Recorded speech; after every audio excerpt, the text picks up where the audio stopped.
Queridos, nesta manhã, nós vamos trazer a última palavra dessa série sobre os vencedores. Nós fizemos aí, antes dessa última agora, 7 para trás, foram 2 meses falando sobre as áreas de vencer, as dificuldades, as lutas, áreas da nossa vida que nós não conseguimos dominar, então nós aprendemos com a palavra de Deus e com personagens bíblicos como vencer. E hoje eu quero encerrar com vocês com o tema Vencendo o Egocentrismo com Pedro. Qual o tema de hoje? Vencendo o egocentrismo com Pedro. Com Pedro, muito bem. Vamos fazer uma oração primeiro, curva a cabeça. Vamos fazer uma oração. Pai, em nome de Jesus, nos colocamos em Tua presença mais uma vez esta manhã e pedimos a direção do Teu Espírito, Senhor, para a Tua palavra. A Tua palavra é a verdade. Meu Deus, o Senhor Jesus declarou: e conhecereis a verdade, e a verdade vos libertará. Então, através da Tua palavra nesta manhã, Senhor, que o Senhor venha nos libertar de nós mesmos, do nosso ego, Senhor, do nosso jeito de ser, muitas vezes desagradável, Senhor, em alguma maneira, ou orgulhoso de alguma forma, Senhor. Que o Teu Espírito Santo traga a Tua direção, a Tua palavra, a Tua revelação. E com a força do Teu Espírito pedimos também, Senhor, nos ajude a viver os Teus propósitos. Pai, em nome de Jesus, nós quebramos toda barreira, impedimento, ações contrárias, malignas, diabólicas, humanas, que tentam impedir que a Tua palavra chegue ao coração. Que saia em nome de Jesus e que Teu Espírito Santo tenha total liberdade de falar e de ensinar aquilo que nós precisamos nesta manhã. Em nome de Jesus, amém e amém. Queridos, nós vamos ler o nosso texto em Mateus capítulo 16, a gente vai fazer 2 leituras de texto. Mateus 16, do 21 ao 23, diz assim: Desde então começou Jesus a mostrar aos seus discípulos que convinha ir a Jerusalém e padecer muito dos anciãos e dos principais, dos sacerdotes e dos escribas, e ser morto e ressuscitar ao 3º dia. E Pedro, tomando-o de parte, começou a repreendê-lo, dizendo: Senhor, tem compaixão de ti, de modo nenhum te acontecerá isso. Ele, porém, voltando-se, disse a Pedro: Para trás de mim, Satanás, que me serves de escândalo, porque não compreendes as coisas que são de Deus, mas só as que são dos homens. Agora vamos ler o outro texto, Mateus 26, do 31 ao 35. Vamos lá? Diz assim: Então Jesus lhes disse: Todos vós, esta noite, vos escandalizareis em mim, porque está escrito: Ferirei o pastor, e as ovelhas do rebanho se dispersarão. Mas, depois de eu ressuscitar, irei adiante de vós para a Galileia. Mas Pedro, respondendo, disse-lhe: Ainda que todos se escandalizem em ti, eu nunca me escandalizarei. Disse-lhe Jesus: Em verdade te digo que, nesta mesma noite, antes que o galo cante, 3 vezes me negarás. Disse-lhe Pedro: Ainda que me seja necessário morrer contigo, não te negarei. E todos os discípulos disseram o mesmo. Olha aqui para mim, irmãos. Hoje, eu quero trazer para vocês um dos personagens bíblicos mais conhecidos e mais importantes na história bíblica. Pedro é o apóstolo mais conhecido de todos e que se tornou o líder da igreja. Quando a gente olha para alguns personagens bíblicos, a gente fala: meu Deus, essas pessoas fazem tudo certo. Não, não fazem. São humanos como eu e como você. Todas as pessoas, por mais alta a sua posição, por mais abençoado que essa pessoa seja, ela enfrenta as suas lutas, suas dificuldades. Por isso que nós trouxemos aqui durante 2 meses temas mostrando as dificuldades, as barreiras que as pessoas enfrentavam. Semana passada nós falamos sobre, né, o jeito de Jacó, né, o jeito dele, a sua falta de paciência trouxe para ele consequências, sofrimento por muito tempo. E ele teve que aprender. Hoje nós trazemos a história de Pedro. Pedro foi o principal apóstolo de Jesus. Ele teve 12 apóstolos. 3 eram mais próximos: Pedro, Tiago e João. E o que se tornou o líder da igreja foi Pedro. Mas quando a gente olha para Pedro, antes de ele ter algumas experiências, antes do Pentecostes, você vê Pedro bem humano. Ele se destacava mais que os outros, ele falava mais que os outros, e consequentemente ele também acabava aparecendo as falhas dele mais do que de outros. Eu não estou aqui apontando o dedo para Pedro, dizendo assim, Pedro era o pior apóstolo. Não é isso, não. É porque ele tinha uma característica que fazia dele uma pessoa que se destacava no meio dos outros. Bom, vamos falar sobre isso aqui, então. Muitas vezes, Pedro dá sinais de ser um homem egocêntrico, orgulhoso, e Jesus sempre o repreende. Então, Pedro ele dá sinais de ser uma pessoa orgulhosa. Quando fala do egocêntrico, fala assim, que ele é o centro das coisas. É a minha vontade, é o que eu penso, é o que eu acredito, é o que eu acho, é o que eu vou fazer. Então, o egocêntrico, ele quer que todo mundo olhe para ele, todo mundo vive em função dele, né? Existem níveis de egocentrismo, alguns menos intensos, alguns mais intensos. Os mais intensos é uma doença, é muito ruim. Agora, alguns menos. E Pedro ali se destacava. Mas havia uma pessoa que era o destaque do grupo, que era o próprio Jesus. Mas toda hora ele aparecia, porque ele era ousado, porque ele era falante, né? Por causa do seu próprio temperamento. Pedro era sanguíneo, então ele era mais extrovertido, mais falante, mas em compensação também, Pedro era uma pessoa orgulhosa, egocêntrica. Nós queremos falar com você hoje sobre essa característica que muitas vezes nos rouba daquilo que nós deveríamos ser. Porque o centro do evangelho é Jesus. O centro do evangelho não são as pessoas. O centro do evangelho não é o pastor, ou o líder, ou o apóstolo. O centro do evangelho não é a igreja, a denominação. O centro do evangelho é Jesus. E Pedro está lidando diretamente com a pessoa de Jesus. Não existia, nessa época, a gente vai citar alguns textos, a gente já leu, nem existia igreja ainda. Existia a pessoa de Jesus. Mas ele, em algum momento, tenta concorrer com Jesus. Vocês vão entender isso na nossa história aqui.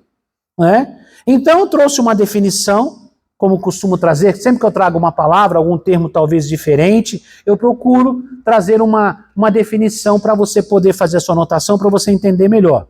Então, eu coloquei egocentrismo, conjunto de atitudes ou comportamentos indicando que um indivíduo se refere essencialmente a si mesmo. O que isso quer dizer? Comportamentos e atitudes de alguém que o centro das coisas é ele. Ele chega num ambiente, ele é o centro. Ele vai para um lugar, ele tem que dar a opinião dele, mesmo que ele não tenha nada a ver com o lugar. Não é ele que fez, não é ele que projetou, ele tem que dar opinião, ele tem que expressar o que ele pensa, o que ele fala, o que ele acha, não é? Então nós vamos ver algumas características aqui, né? Frases comuns aos egocêntricos. Não aceito, não concordo, não perdoo, não estou errado. Não é? Por quê? Porque tem que ser sempre as coisas do jeito dele. Quando nós lemos as histórias bíblicas aqui, que eu li para vocês, os 2 textos, vou voltar nos textos agora para você ter um olhar para esse texto. O primeiro, nós vemos Jesus dizendo que iria passar por situações difíceis. Ele já estava prevendo, né, falando o que ele iria passar, porque Jesus veio com uma missão. A missão de Jesus principal era morrer na cruz. Ele fez muitas outras coisas, mas seu alvo principal foi morrer na cruz. Então ele ensinou, ele pregou, ele curou, libertou, ele deu exemplo para ser uma igreja, de como seria uma igreja, mas não existiria igreja se Jesus não tivesse morrido na cruz. Porque a base da igreja está na morte de Jesus, na cruz, dar a sua vida em favor dos outros. Ele mesmo fala para Nicodemos, porque Deus amou o mundo de tal maneira que deu o seu Filho único, para que todo aquele que nele crê não pereça, mas tenha a vida eterna. Então ele deu o seu Filho. Então, ele deu para quê? Para morrer no nosso lugar. Então Jesus já sabia tudo o que iria acontecer, claro. Então ele começou a preparar a sua equipe, já começou a preparar o coração de seus discípulos. E nesse primeiro texto que nós lemos, ele diz assim, ó, desde então, no Mateus 16, tá? Desde então começou Jesus a mostrar aos seus discípulos que convinha ir a Jerusalém e padecer muito dos anciãos e dos principais dos sacerdotes e dos escribas e ser morto e ressuscitar ao terceiro dia. Então, para os seus discípulos, ele já começou a abrir. Aí diz assim, ó, e Pedro, e o quê? Pedro chamou a parte. Olha, né? Disse assim, ó, começou a quê? Repreendê-lo. Fala comigo, começou o quê? Repreendê-lo. Você já imaginou um homem repreendendo Deus? Mas tem gente que faz isso. Deus, você está errado. Deus, eu não aceito. Eu não concordo com o Senhor. A gente às vezes não para pensar. Irmãos, Pedro vai lá e repreende. Ele foi até educado. Porque ele chamou Jesus à parte. Né? Por um lado, ele foi até... mas começou a repreender. O que ele disse? Dizendo, Senhor, tem compaixão de ti. De modo nenhum te acontecerá isso. Ele está querendo cuidar de Jesus. Até para fazer o bem, o cara, o egocêntrico meio que... E aqui diz, ó, ele, porém, ele quem? Jesus. Porém, voltando-se, disse a Pedro, para trás de mim, Satanás. Pedro não era o Satanás.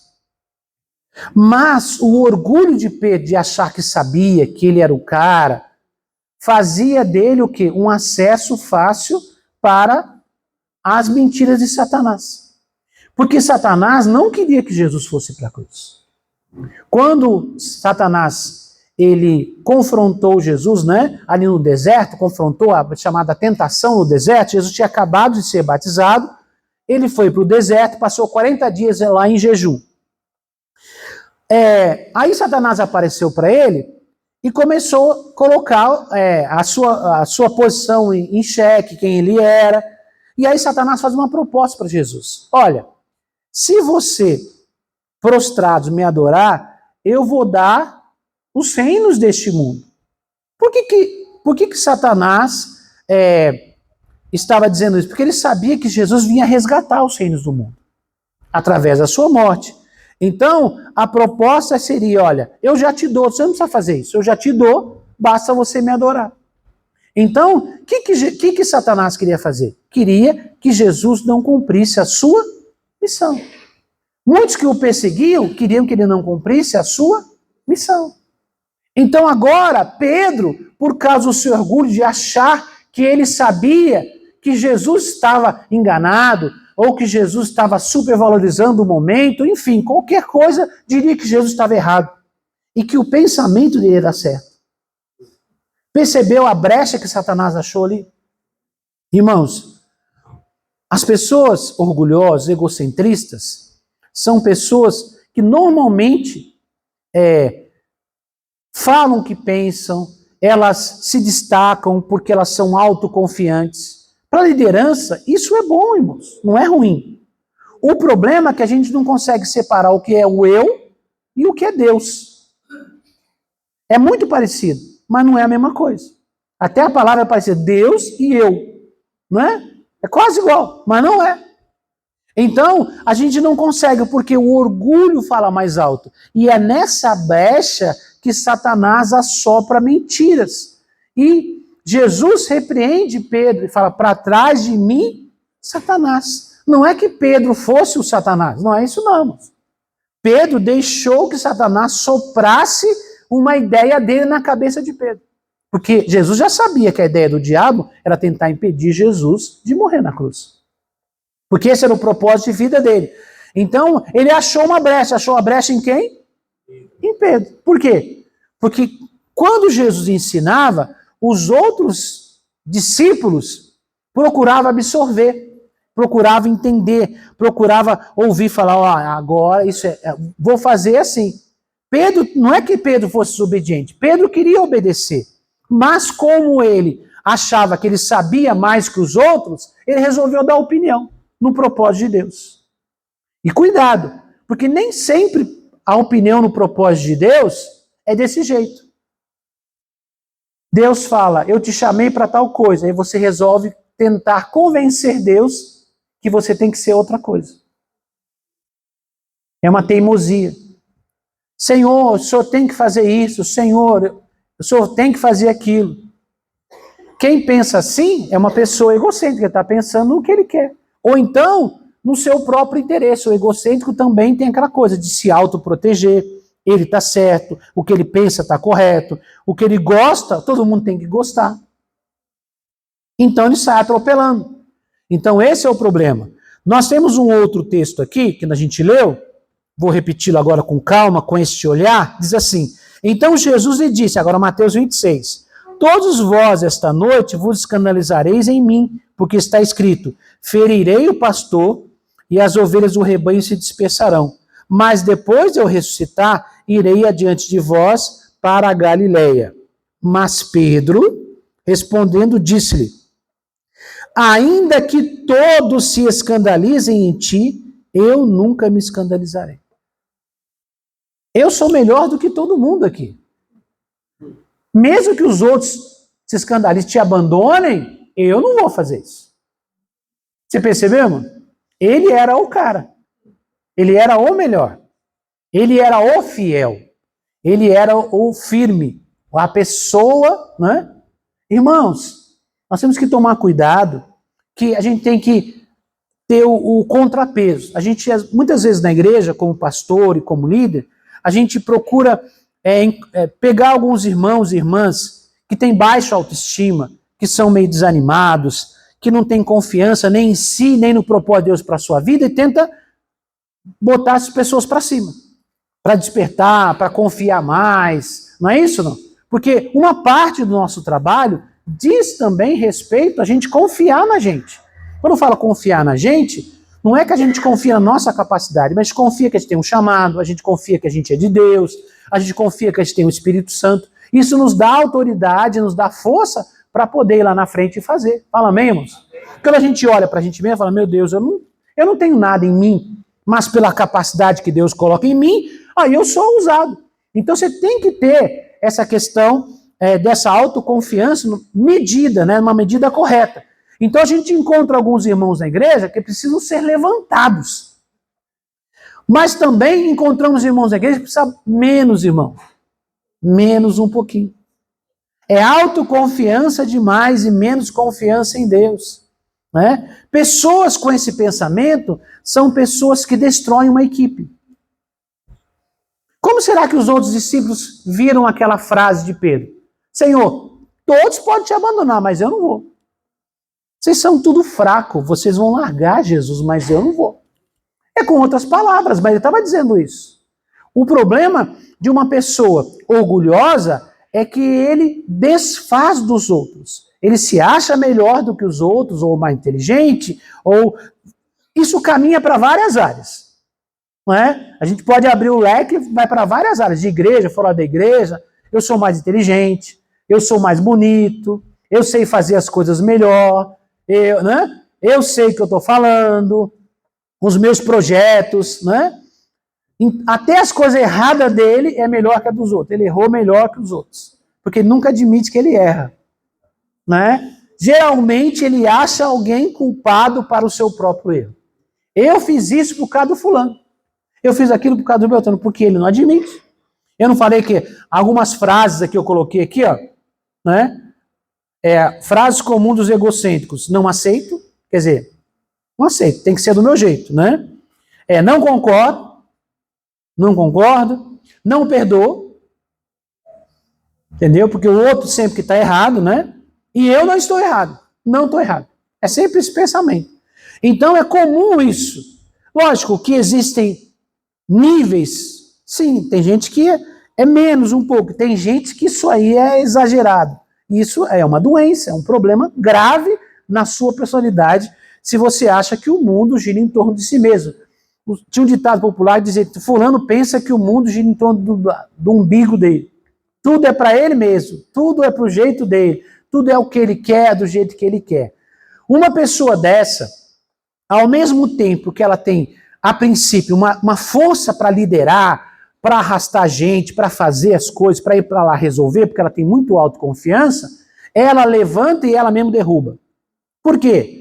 Porque ela tem essa energia, essa confiança. As pessoas querem estar perto de gente que tem energia, que tem fé, que tem confiança, gente para cima, sim ou não? Chega uma pessoa falando e gesticulando, e vamos fazer, e vai não sei o quê. Aí chega uma pessoa: pessoal, a gente precisa se reunir aí para, quem sabe, fazer alguma coisa. Quem você acha que a pessoa vai seguir quem? É a pessoa que, né?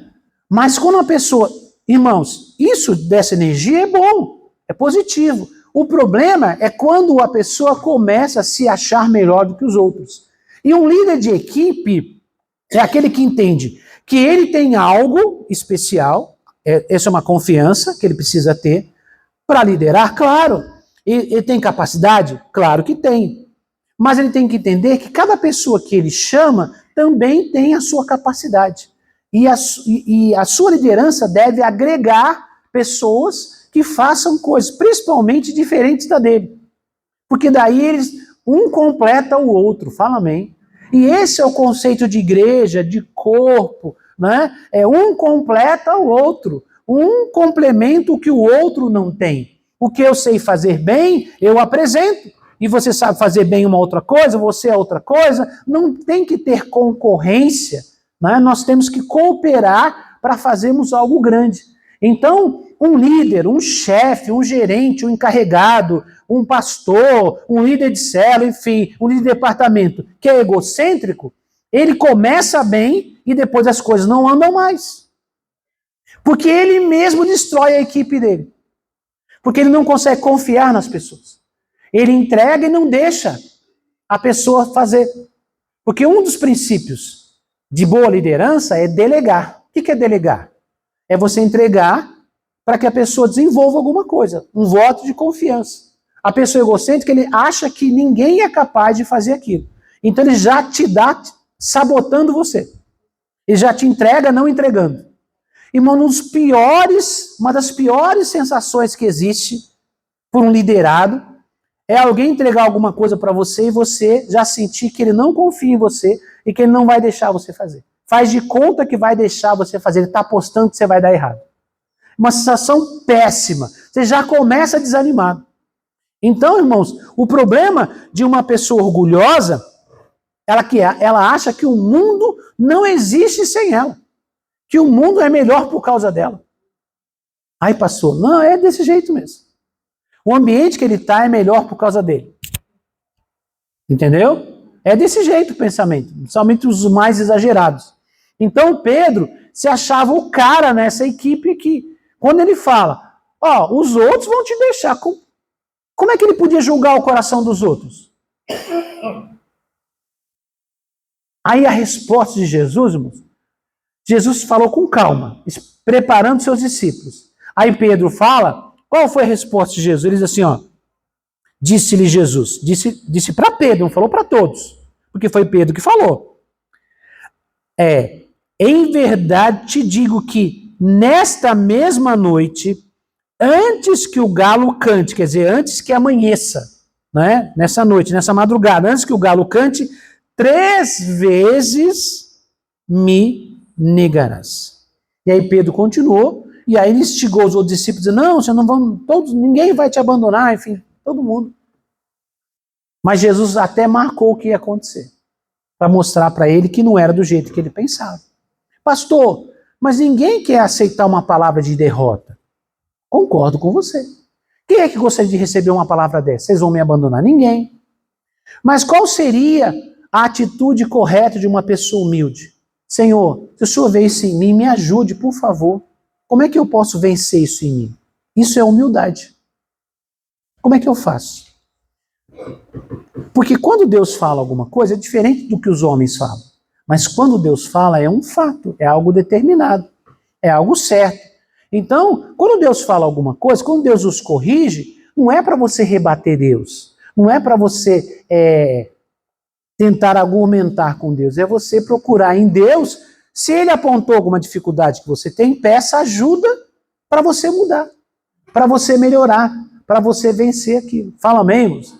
Então, por exemplo, vou dar um exemplo. Isaías, né, foi e pregou para o rei, trouxe uma palavra profética para o rei Ezequias. Ele foi lá e falou, o Senhor disse que você vai morrer. Foi Deus que falou. O que ele fez? A Bíblia diz que ele, deitado na cama, doente, ele orou e começou a conversar com Deus. Ele não questionou Deus, ele não brigou com Deus, eu não aceito. Não, ele orou e conversou com Deus. E a Bíblia diz que Deus mandou o profeta voltar lá, né? Voltar lá e fazer o quê? E dizer, olha, Deus está te dando mais 15 anos. Então você percebe, irmãos, que quando Deus fala alguma coisa, é para te preparar, para te alertar sobre algo que está para acontecer. Poderia ser diferente? Até poderíamos. Mas dependeria da humildade de Pedro. E aí vai, irmãos, uma lição preciosa. Algumas coisas não se acertam na vida de uma pessoa orgulhosa, não é porque Deus não a ama e Deus não quer fazer o bem para ela. É porque a pessoa não abre mão de certas coisas. Ela não se dobra, ela não se rende, ela não aceita. Irmãos, todos nós, em algum momento, temos uma crise de orgulho. Até aqueles que não são tão egocêntricos. Nós temos algum momento que a gente tem um momento de teimosia, né? Que a gente bate e finca o pé numa coisa. E a questão da pressão que a gente sofre tem a ver também com o quanto nós somos resistentes às mudanças. As pessoas egocêntricas são pessoas difíceis de mudar. Por quê? Porque elas acham que elas estão certas, sempre. E esse é o problema. Você tem que ter autoconfiança? Sim. Você tem que ser uma pessoa firme? Sim. Principalmente quem lidera tem que ser uma pessoa firme. Mas líder também erra. Certa vez eu conversava com um líder, um bate-papo assim informal, conversando com uma amizade, e eu fiz um comentário com ele, falei, olha, seria importante a gente falar com o povo e pedir perdão para o povo sobre algumas coisas que foram feitas. Ele olhou para mim e falou assim, não, líder não pode pedir perdão para o povo. Aí eu falei, mas por quê? Porque ele falou, isso vai quebrar a nossa autoridade.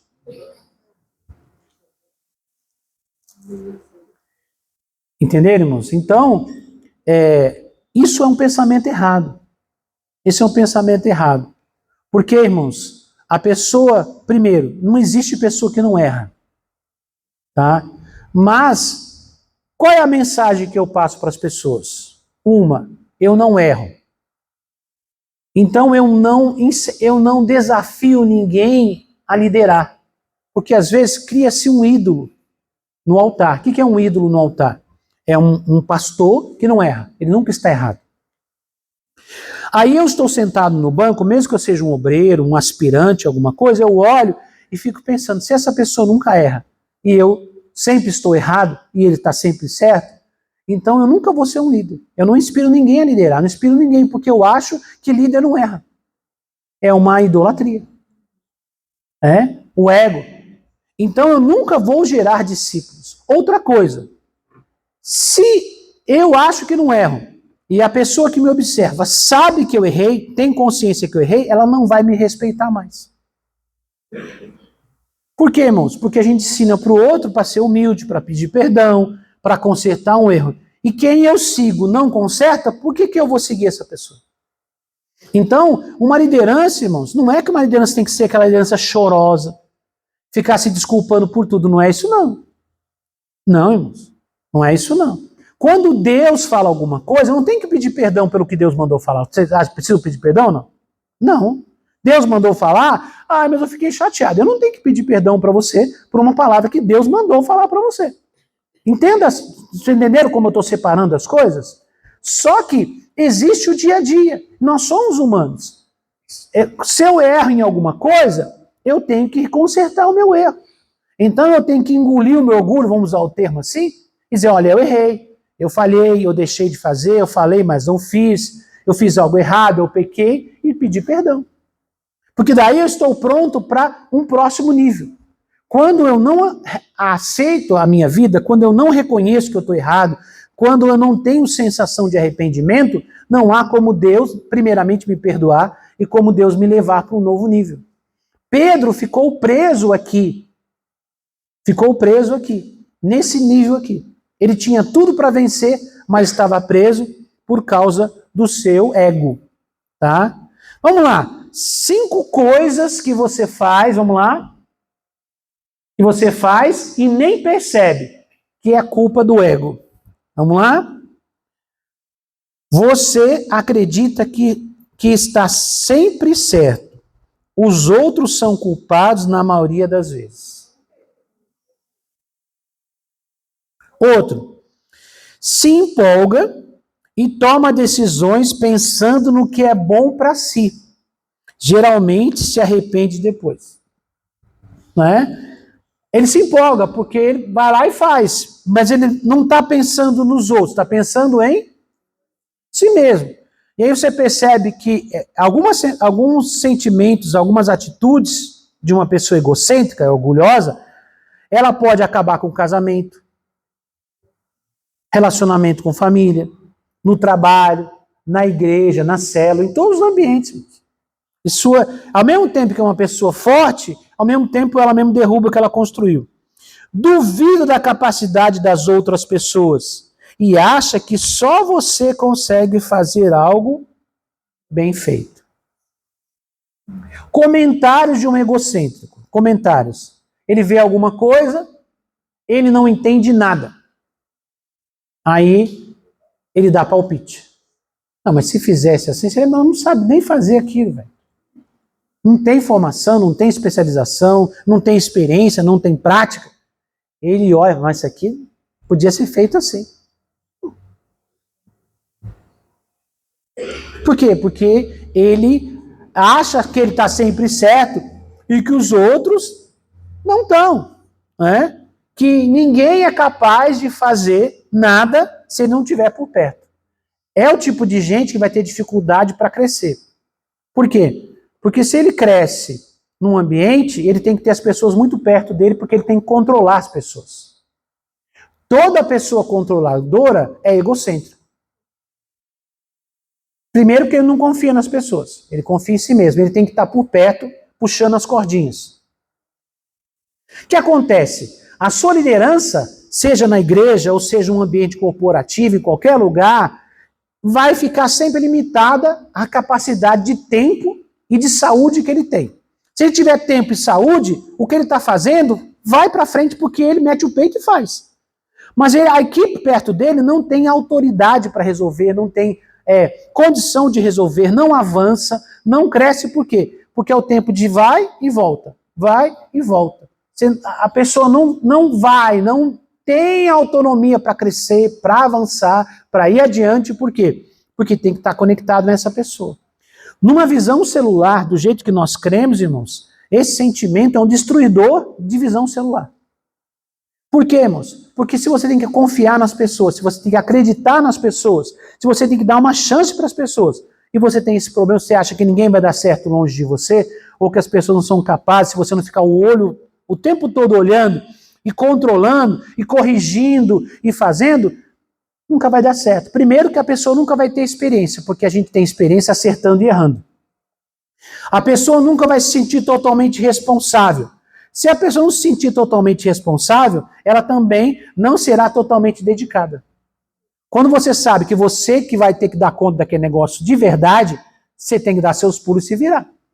Mas se você sabe que tem alguém que fica o tempo todo ali controlando você, fala, a responsabilidade não é minha, é dele. Eu estou só aqui recebendo ordem. Você vai e faz só o básico. Então é um dos problemas graves dentro de liderança com esse sentimento, porque, como eu disse para vocês, começa bem, tem pegada, tem força, porque gera uma confiança e as pessoas vão para perto dessa pessoa. É uma pessoa que atrai gente, naturalmente.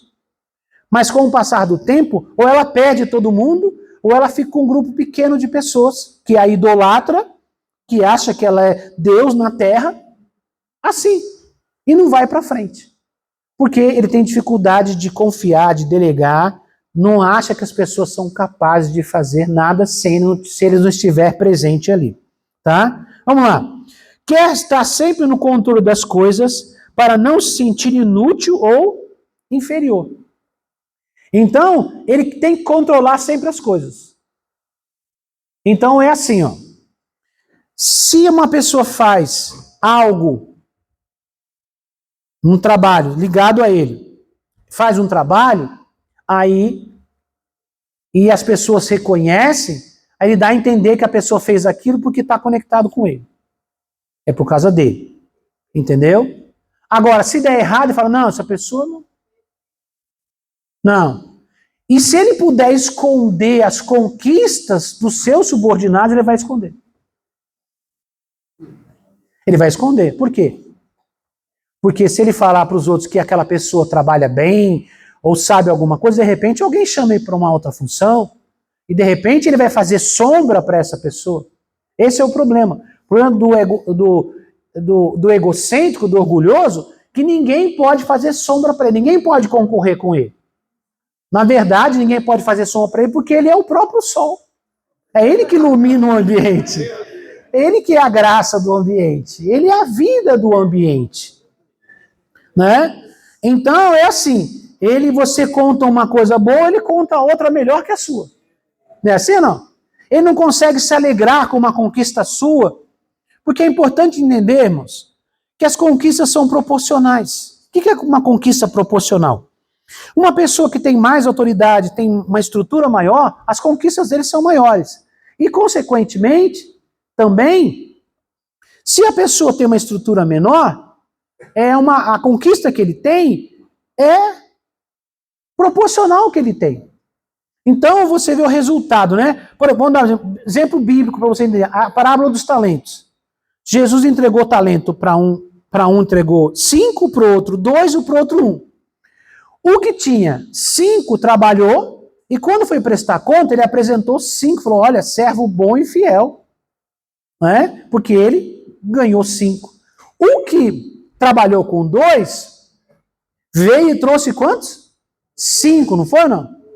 Não, ele trouxe 2, porque era proporcional ao que ele recebeu. O que o Senhor falou para ele? Você é um servo mais ou menos, foi não? Falou a mesma coisa que falou para o de 5. Servo bom e fiel. Então entendo, irmãos, é proporcional. Então, um líder que vê um crescimento de alguém, ele tem que olhar e falar, puxa vida, essa pessoa tinha isso, agora chegou nisso, puxa, que conquista, que bênção, que coisa boa. Mas não pode, se cresceu, se melhorou, desfaz, não valoriza as pessoas, não reconhece o trabalho de alguém, se é obrigado a reconhecer de alguma forma, ele traz para si. Se é erro, ele joga para os outros. Se é conquista, ele traz para ele. Né? Então, você vê aqui, vai errar, os outros vão errar, eu não vou errar não. Os outros vão ser infiéis, eu não vou. Então, irmãos, vamos avançando aqui. Eu estou falando de várias coisas, logicamente, não estou dizendo que tudo isso aqui tem a ver com Pedro, né? Algumas coisas são de Pedro, outras são do dia a dia, que a gente vê no dia a dia, pessoas egocêntricas. Então, vamos lá. Jesus ensina aos seus discípulos como deveriam comportar-se diante do egocentrismo. Então, Jesus vai ensinar aos seus discípulos. Aí a gente volta lá para Mateus 16.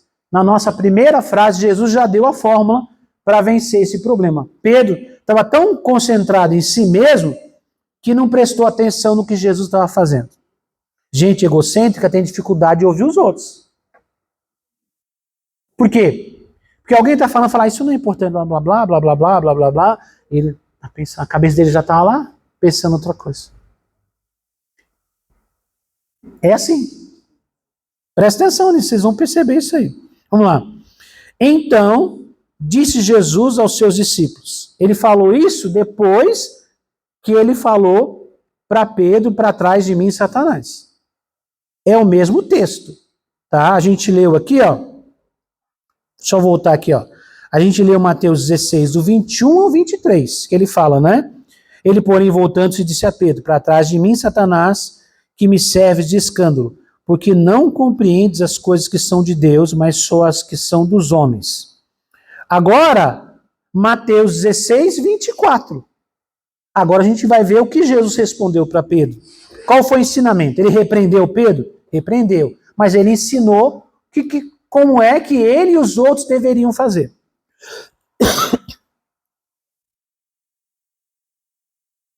Assim, ó. Então disse Jesus aos seus discípulos: se alguém quiser vir após mim, renuncie-se a si mesmo, tome sobre si a sua cruz e siga-me.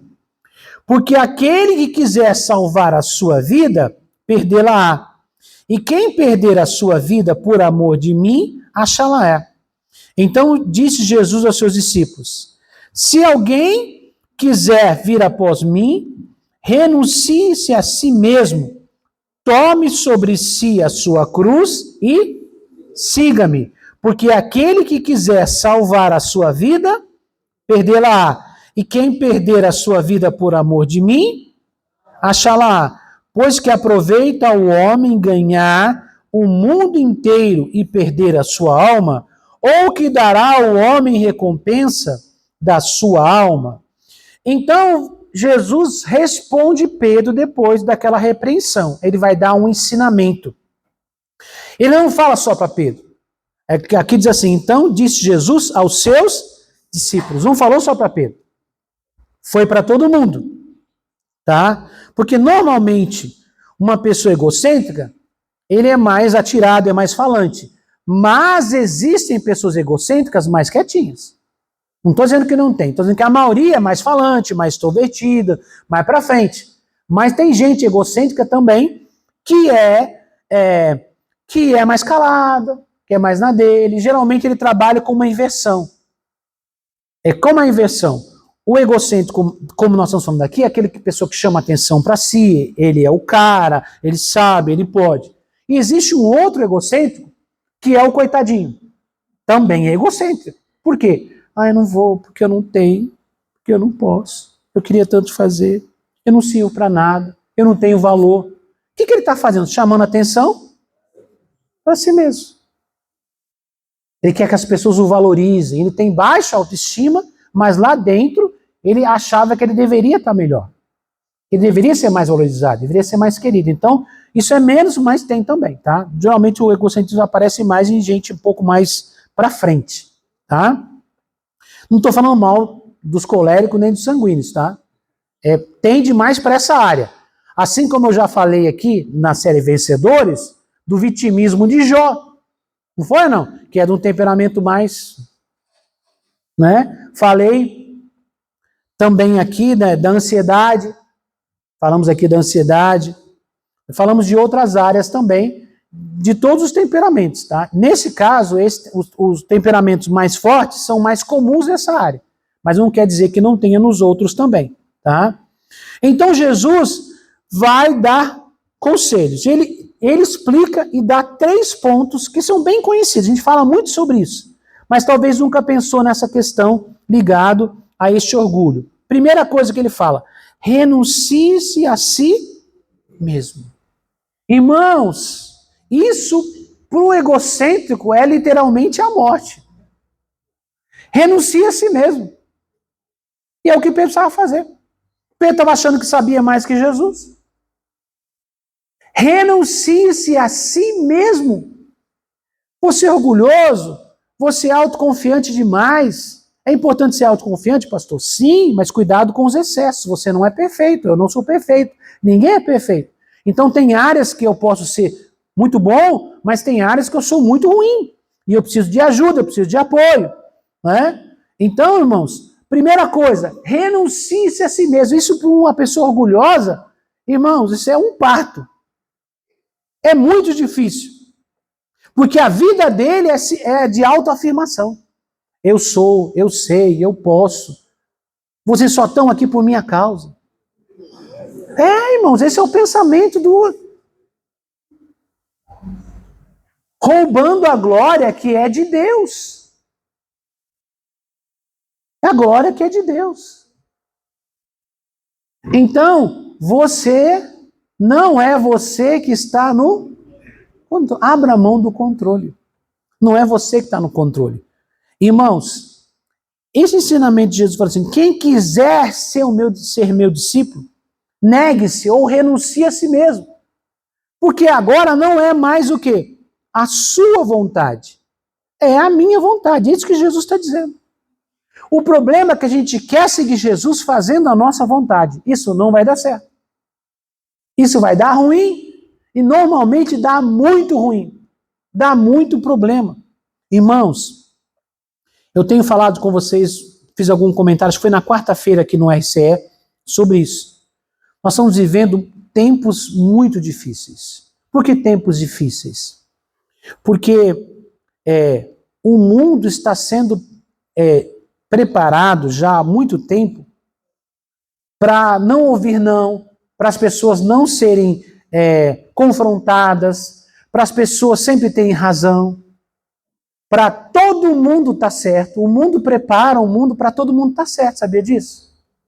Você pode fazer o que você quiser, que isso é normal, é uma síndrome, é uma doença, é um problema. Irmãos, para qualquer problema que alguém tiver hoje em dia, eles têm uma doença para colocar o nome.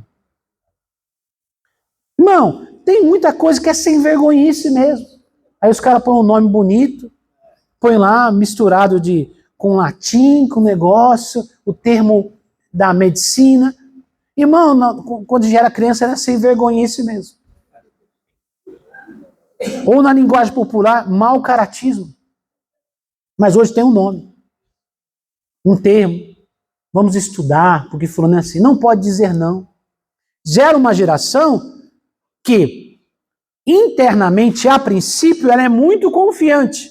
Só que é no mundo imaginário de Bob. Porque a vida real não é assim. A vida real não é assim, é o mundo de Bob.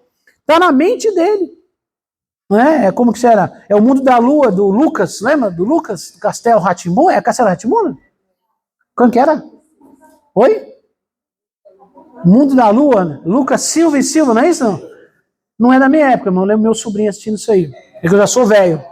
Na minha época não tinha quase nada dessas coisas. Na minha época era Corrida Maluca e Corrida Maluca, Flintstones e Mickey Mouse. Nada mais que isso. Brincadeira, Popeye. Irmãos, então, a pessoa cria um mundo porque ele não pode ouvir não, porque ele está sempre certo. Não use a palavra não. Não é positiva essa palavra. O não causa uma sensação. E você gera cresce, e aí quando cai no mundo real, a pessoa entra em crise. Entra em crise. Só que tem gente que ele tem esse problema com o ego. Então, ele vai bater o pé e vai dizer que não está errado. Que é ele, que é do jeito dele. E hoje, como eu falei para vocês, a minha preocupação é que nós estamos tendo o quê? Referências. A internet chega em todo lugar. Mais do que qualquer outro meio de comunicação. Está em todo lugar, todo ambiente. E há uma explosão de líderes e pastores egocêntricos na internet. Os caras falando bobagem, fazendo umas coisas. Tipo assim, Deus falou com ele, e não importa o que a Bíblia diz. Deus falou com ele. Não é assim, não? Deus falou comigo. Não é, Deus falou comigo que isso aqui na Bíblia não é bem assim. É a minha revelação. Está acontecendo isso. A pessoa rasga a Bíblia, desfaz da Bíblia, sabe, não valoriza a palavra de Deus, porque é Ele que está falando. É Ele que está falando. É a palavra dele. Paulo fala em Gálatas 1:8, ainda que eu mesmo, ou o anjo do céu, vos anuncie outro evangelho, além daqueles que vocês já têm, que seja anátema. Aí no versículo 9 ele repete, anátema quer dizer que seja maldito, nulo e maldito. Então não existe um outro evangelho. Mas há um debate, há um monte de gente querendo aparecer, é gente que está querendo ganhar like, fala o que as pessoas gostariam de ouvir, por quê? Porque ele tem que ter seguidores. Tá cheio de gente entrando em crise. O que é crise, irmão? Porque ele postou uma foto e o pessoal não colocou um joinha, o pessoal não apertou o coraçãozinho, só isso, ninguém viu. O que eu preciso fazer para as pessoas me verem? Eu vou ser ridículo, eu vou fazer dancinha, eu vou ser alguma coisa que eu não sou para que as pessoas gostem de mim. Não sou contra a rede social, também uso rede social. Mas as pessoas querem vender uma imagem. Isso é o ego. É o orgulho. Eu quero ser admirado, eu quero ser reconhecido. Não importa, eu vou fazer alguma coisa. Então, irmãos, para quem serve a Deus, primeiro ensinamento para quem quer ser discípulo de Jesus é: negue-se a si mesmo, renuncie-se a si mesmo. Abra mão do controle. Não é você que é o dono do videogame. Eu sou o dono, então joga só quem eu quiser. Não, Deus é o dono do jogo. Ele dá o controle na mão de quem ele quiser. Se ele quiser dar. Então, irmãos, é ele que é o dono da bola. Se ele falar não vai ter jogo, não tem. Se ele falar vai ter jogo, vai ter jogo. Então, abra sua mente e entenda, não é você que está no controle. Pastor, mas eu não tenho livre-arbítrio? Tem. Para você viver a sua vida, você tem livre-arbítrio. Você pode viver a sua vida, ou você pode viver o propósito de Deus. A escolha é sua. Isso é livre-arbítrio. Só que, se eu creio em Deus e na sua sabedoria, no seu poder, no seu conhecimento, eu confio que o plano que ele tem para mim é melhor do que o meu. Então eu abro mão da minha ideia, do meu projeto de vida e faço o quê? E vou viver o projeto de Deus. Eu não vou viver? Vou. Eu não vou ser feliz? Claro que vai. Na verdade, você vai ser feliz quando você viver o propósito de Deus, porque você foi criado para aquele propósito. Se você é orgulhoso ou orgulhosa e resolve fazer o que você quer, seguir o seu próprio caminho, fala, Deus escolheu você para ser isso, eu não quero. Tudo bem. Você vai viver a sua vida, Deus não vai te matar. Ah, não quer fazer? Ah, morra. Não. Viva a sua vida. Só que lá na frente você vai descobrir que a sua vida não teve sentido. Vai chegar no final dos seus dias e vai descobrir o quê? Que não era aquilo. Só que agora é tarde demais. Então, irmãos, nós temos que tomar cuidado. Tem muita gente perdendo a sua bênção, tem unção, tem talento, tem capacidade, tem dons, tem tudo para dar certo. Não dá certo por quê? Porque ele está seguindo pelo caminho que Deus não preparou para ele. Porque as ferramentas e a capacitação que Deus preparou para você é para você cumprir um propósito. Aí você pega toda a capacitação, o dom, o talento, a inteligência que Deus deu para você e usa para você mesmo. É como se você trabalhasse numa empresa e a empresa desse para você ferramentas, equipamentos, computador para você servir a empresa. Aí você pega os equipamentos, as ferramentas, leva para casa e começa a ganhar, abre uma lojinha lá e começa a fazer para ganhar o seu dinheiro. É mais ou menos assim que a gente está fazendo. Então o Senhor diz, negue-se a si mesmo. Não é você, não é o que você quer. É o que Deus quer. Pastor, eu sou obrigado? Não. Não é obrigado. Por isso que existe livre-arbítrio. Mas você tem que viver com as consequências das suas decisões. Sempre. Tá? Outra coisa. Tome sobre si a sua cruz. Assuma a sua responsabilidade com os outros.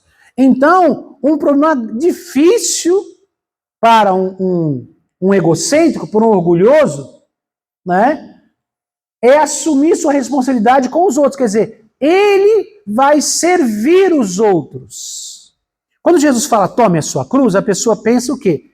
Ah, é sofrimento. Não é assim, não?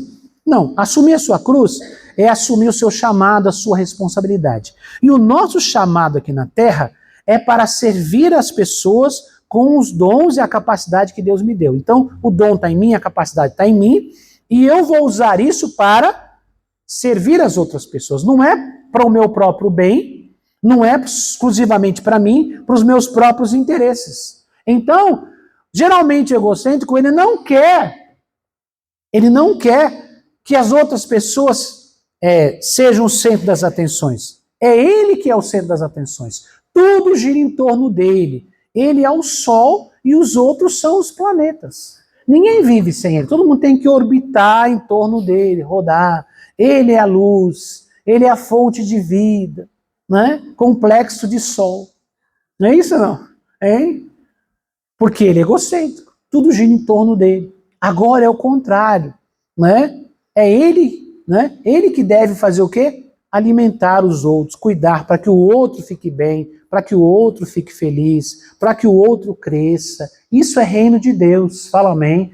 A inteligência, a capacidade, os dons, os talentos que Deus colocou em mim ou colocou em você, são para servir aos outros, para servir ao próximo.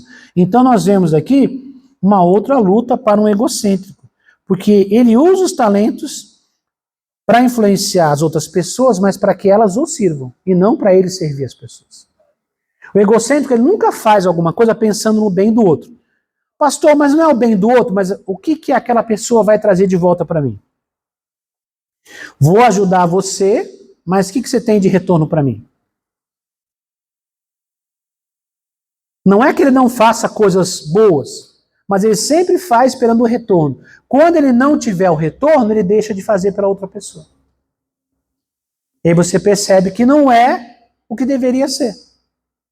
Tá? Vamos lá, continuando.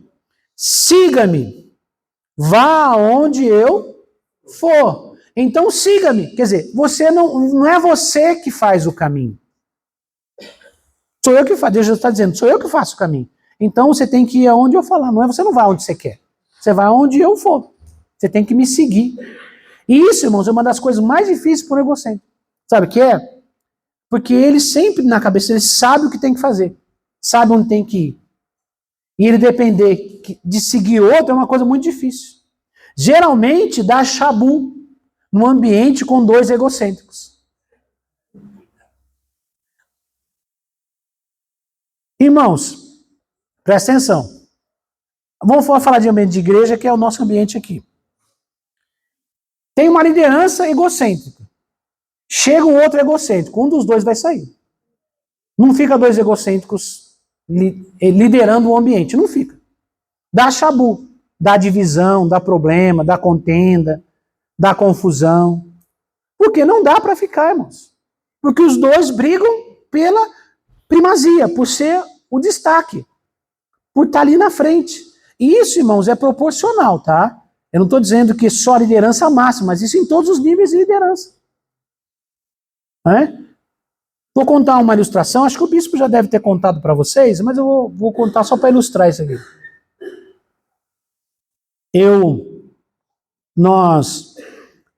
Há muito tempo a Casa da Bênção faz um trabalho, isso há muito tempo, na década de 80 ainda, comecinho da década de 80. Missionário Francisco Afonso, pai do bispo Sérgio, fazia um trabalho evangelístico muito, muito bom, através do rádio, campanhas, movimentos. E numa cidade aqui na região perto daqui de Barueri, essa região aqui, acho que era Jandira, Barueri, nessa região aqui. Tinha uma igreja ali, e aí veio uma leva de pessoas para o batismo. Aí batizou lá um irmãozinho lá.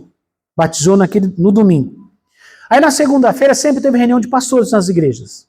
Tradição já, lá em Brasília, em todos os outros lugares, reunião dos pastores na segunda-feira.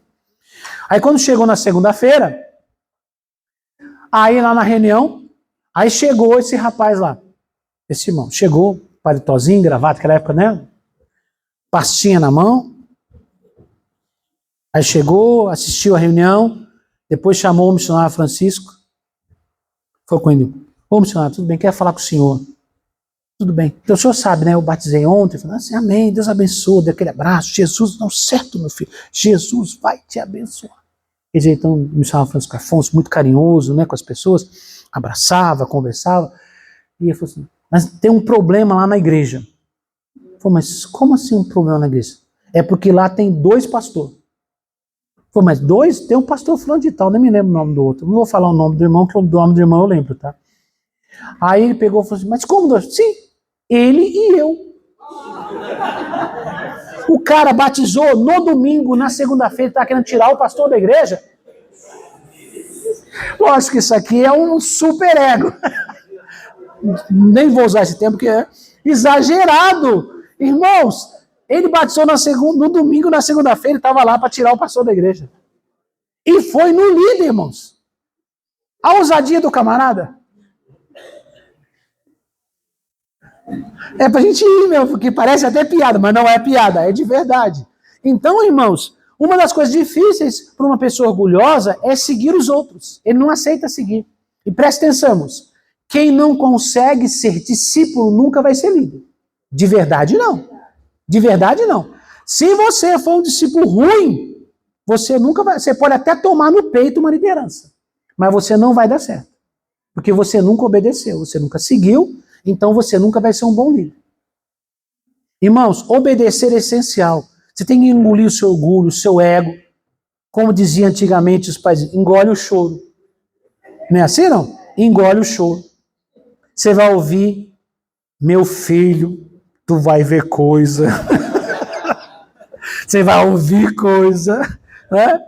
Então, irmãos, porque isso é a nossa aprovação. Está sendo provado, o nosso ego está sendo confrontado. Para você ser um líder, uma pessoa, isso vale para a igreja e para qualquer ambiente, tá? Se você não aprender a seguir, a obedecer, seguir é obedecer, seguir o caminho, obedecer, concordando ou não, gostando ou não, né? Concorda ou sem corda, vai lá e faz. Né? Não concordo, né? Concorda ou sem corda, vai lá e faz. Obedece que é melhor. Então, irmãos, é difícil? É. Tem coisas que você discorda completamente. Mas você obedece. Ah, porque você é um pau mandado, porque você não tem personalidade. Não, irmãos. É que tem que aprender a obedecer. É fácil? Não. É difícil. É fácil, gente? Não, não é. É difícil. É difícil. Principalmente, seguir coisa que você concorda é fácil. Seguir coisa que você não concorda é muito difícil. Mas essa é a prova que nós temos que passar. Por isso que Jesus fala isso para os discípulos e para Pedro, claro. Porque o contexto é a fala de Pedro. Mas serviu para todos os discípulos. Mas você olha para isso e fala, caramba, como é que Pedro vai se virar com tudo isso? É complicado, não é? Continuando aqui. Então, irmãos, você percebe que vencemos o egocentrismo quando renunciamos à nossa vontade e vivemos para Deus e para o seu reino. Seu reino. Então é assim que você vai vencer esse orgulho no seu coração. Vamos lá, continuando. Depois da experiência traumática de Pedro, durante a prisão de Jesus e sua cura após a pesca maravilhosa, ele vence o egocentrismo. Então só uma pausa para você entender. Então, primeiro, Pedro disse que não vai negar Jesus. Não, primeiro Pedro disse que isso não ia acontecer, corrigiu Jesus. Depois, no segundo texto, ele fala, não, Senhor, todo mundo vai te deixar, mas eu não vou. E aí Jesus falou assim, antes que o galo cante, quer dizer, antes que chegue de manhã, nessa virada da noite para o dia, você vai me negar 3 vezes. E aí, na hora que os inimigos chegam lá no Jardim das Oliveiras e prendem Jesus, naquele momento Pedro ainda está machão ainda. O sangue ainda está meio quente, ele pega a espada, não é assim, não? Quer cortar a orelha do servo de Malco, enfim, aí Jesus dá uma outra bronca nele. Você não sabe que espírito sois, tal. E aí Pedro foge também, os outros discípulos fogem também. E aí, irmãos, Pedro, ele fica meio querendo acompanhar, mas mesmo com medo. E aí ele passa por aquela etapa, ele vai lá, Jesus está lá sendo julgado pelo Sinédrio, né, pelos anciãos, e aí Pedro está lá no movimento, e aí ele é questionado, alguém fala, você não é um discípulo dele? Não, não sou. Você conhece aquele homem? Não, não conheço. Olha, a sua fala, o seu jeito de falar é parecido com aqueles homens lá. Você não é de Jesus? Não. E ainda espraguejou ainda. Ela disse que ele xingou um palavrão ainda.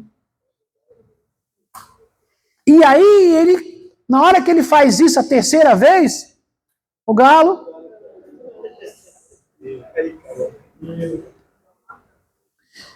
Irmãos, aí ele fala, Jesus falou, eu falei que não, e eu fiz. Eu nem percebi.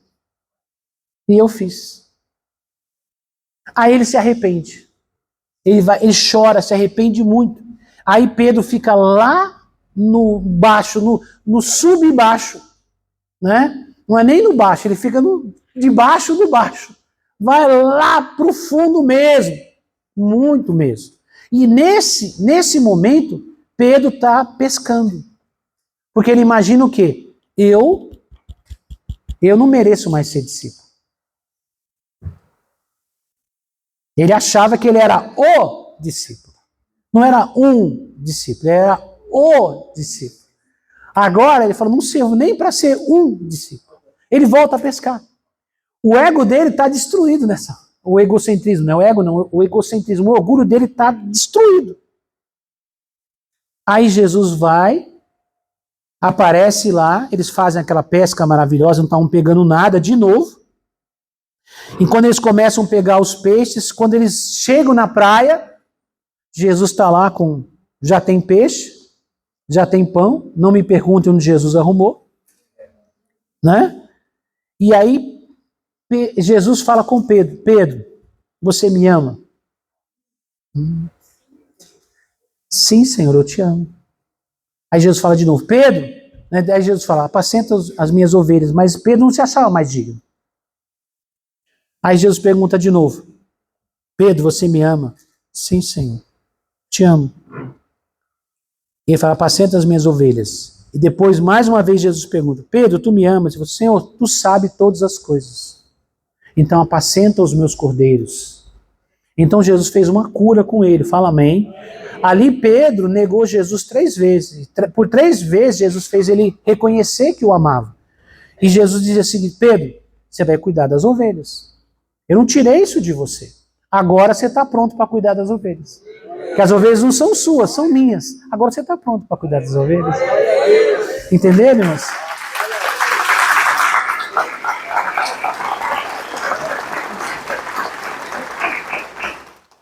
Irmãos, o que acontece, irmãos? Pedro muda. Só que eu quero chamar a sua atenção para uma coisa. Cuidado, porque às vezes o orgulho reaparece. Pedro teve umas guerras interiores ainda, em alguns momentos, não vou entrar em detalhes, mas ele teve. Né? Ainda. Não que ele não fosse tratado, ele tinha sido tratado. Mas de vez em quando esse orgulho resolve aparecer de novo. Fica esperto. Porque o velho homem, ele não morre. Você suplanta ele com o novo homem, mas ele vai continuar sendo o velho homem, ele não morre. Tá? Então você tem que ficar vigiando sempre para ele não querer voltar, tá? Então a pessoa orgulhosa, fique atento para você não voltar a ser orgulhoso de novo. Continuando aqui, ó. Então, o que aconteceu com Pedro agora? Vamos lá. Prega a Jesus, vamos lá. Já li esse outro, né? Já li? Tá. Oi? Não, esse não. O outro eu já li antes, não li? Ah, tá. Primeira coisa, prega a Jesus no Pentecostes, em Atos 2. Então agora, Pedro aponta para quem? Para Jesus. Quando ele se levanta, desceu o Espírito Santo sobre aquelas pessoas, juntou aquela multidão, Pedro se levanta e começa a pregar. E toda a pregação dele aponta para quem? Para Jesus. Não é ele mais. A história não é ele na história. Ele não conta a história. Olha, eu encontrei Jesus e Jesus falou assim, nossa, como você é especial, Pedro, venha comigo. Não, nada disso. Ele não ficou contando, olha, eu era muito íntimo de Jesus, para quem não sabe. Jesus me chamava, na transfiguração eu estava lá. Fui eu que coloquei o pé para fora do barco. Não, ele prega quem? Jesus. Ele aponta para Jesus. Então você vê que Pedro está transformado. Continua aqui, ó. Confronta o sinédrio para anunciar a Jesus. Atos 4. Então, irmãos, ele que fugiu para salvar a própria vida, ele que lutou para manter o seu nome, para manter o seu orgulho, em algum momento lutou para manter a própria vida, agora ele põe a vida dele em risco por causa de Jesus. Os caras vão dizer, se vocês continuarem pregando, vão matar vocês. Ele fala, então não vamos continuar pregando. Ele fala assim, ó, importa mais obedecer a Deus do que aos homens. Ele fala na cara dos camaradas. Entendeu, irmãos? Lembra que a gente falou como é que você vence o ego quando Jesus falou? Negar a si mesmo. Né? Negar a si mesmo. Deixar a sua vontade. Então, ele anuncia Jesus ousadamente. Outra coisa, nega as suas tradições e visita Cornélio. Atos 10. Outra coisa também é de um egocêntrico que ele tem as suas tradições. E ele se... mas eu vivi assim, eu aprendi assim, eu fui criado assim, no começo era assim. Irmão, se Deus falou, esquece o que foi passado. Deus falou agora e agora. Entendeu? Então, Pedro tinha tradição. No começo ele resistiu, sim ou não? O Senhor falou, mata e come. Senhor, jamais eu comi coisa imunda. Olha o ego aparecendo de novo. Jamais eu comi coisa imunda. Meu Deus. Aí o Senhor fala de novo. E ele fala, não, aí o Senhor fala de novo. Aí o Senhor traz a revelação. E aí ele entende o que Deus está falando, abre mão da sua ideia. Por quê? Porque uma das tradições era que os judeus não se misturavam com não-judeus, judeus não sentavam à mesa de não-judeu, judeu não queria ir na casa de não-judeu, e compartilhar a sua fé seria uma coisa difícil, apesar de Jesus ter dado ordem. Mas os judeus sempre foram muito orgulhosos. Então, isso era uma dificuldade. Então, ele vence suas tradições e prega e vai na casa de Cornélio e Deus dá a bênção naquele ambiente. E por último, morre crucificado de cabeça para baixo, sentindo-se indigno de morrer como seu mestre. Isso está na história. Não está no registro bíblico, mas está nos registros históricos. Pedro foi preso em Roma para morrer. Tá? Para morrer. E queriam crucificá-lo. Ele disse, não, eu não sou digno de morrer como meu mestre morreu. E o crucificaram de cabeça para baixo. Tá? Só para vocês entenderem. Quer dizer, ele estava tão humilde que ele falou, eu não mereço nem morrer como meu mestre morreu. Percebeu como a vida dele mudou? A vida de Pedro era Jesus. O foco de Pedro é Jesus. Alguns falam, Pedro é a pedra, né? Aquele texto que ele fala, te daí as chaves e tal. Lá na carta de Pedro, Pedro diz assim, Jesus é a pedra de esquina. Ele é a pedra, não sou eu. Não sou eu. Então você percebe que Pedro mudou, que aquele homem egocêntrico, aquele homem orgulhoso mudou e se tornou um homem abençoado. Fala amém. E é isso que Deus quer para nós. Para a gente viver o propósito de Deus, nós precisamos vencer o orgulho. Vamos ficar em pé e vamos orar em nome de Jesus? Feche os olhos. Feche os olhos. Existem pessoas que são mais explosivas nesta área, mais fortes, outras menos, mas todos nós, de alguma forma, temos algum tipo de orgulho, temos algum tipo de sentimento desse, como do egocentrismo, que nós achamos que nós estamos certos, nós não queremos abrir mão da nossa vontade, somos teimosos, queremos viver a nossa maneira, não queremos seguir, não queremos obedecer, não queremos servir ao outro, não queremos viver em função do que Deus quer que a gente viva. Tudo isso é orgulho. Mas Deus hoje nos chama para sermos vencedores. Precisamos vencer o orgulho para a gente poder viver o propósito de Deus. Vamos orar. Pai, em nome de Jesus, nos colocamos em Tua presença, Senhor, nesta manhã. Pai, a Tua palavra foi liberada. É a última palavra dessa série Vencedores. Pai, e jamais alguém será um vencedor no Teu reino, com a Tua vontade, sendo uma pessoa orgulhosa. A Tua palavra declara que o Senhor abate o soberbo. Meu Deus, o Senhor levanta o humilde.